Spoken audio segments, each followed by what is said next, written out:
In the village of Umuala, where red earth stained bare feet and the evening breeze carried the smell of roasted corn, lived a young girl named Zainabu.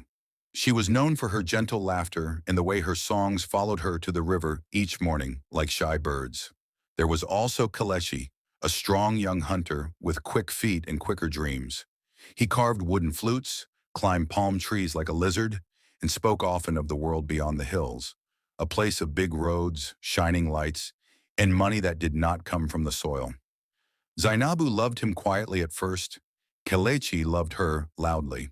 By the old Iroko tree, they shared roasted ground nuts and promises. One evening, Kelechi gave her a small calabash, smooth and carefully carved. "When I return from my journey," he said, "I will fill this with kola nuts and come to your father." Zainabu believed him.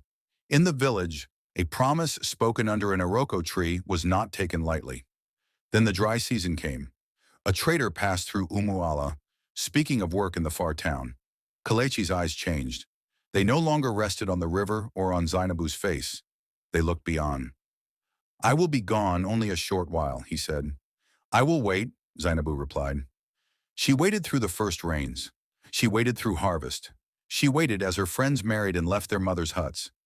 Each market day, she carried the calabash with her, hoping to hear his footsteps behind her. But Kelechi did not return. Years later, another trader came, this one with gossip.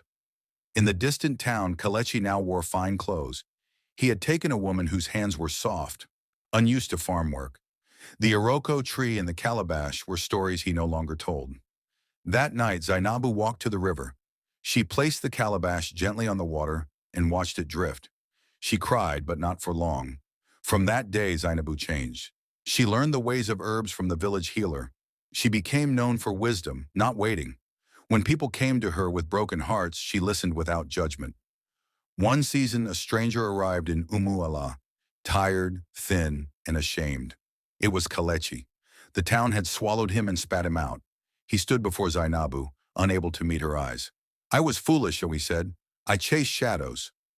Zainabu looked at him kindly, but her heart was no longer a hut waiting for his return. "The river does not flow backwards," she replied, "but it teaches those who drink from it." She gave him food. She gave him advice. She did not give him herself. Kelechi left the next morning, carrying regret instead of dreams. And Zainabu? She lived well, loved wisely, and became a story mothers told their daughters at night.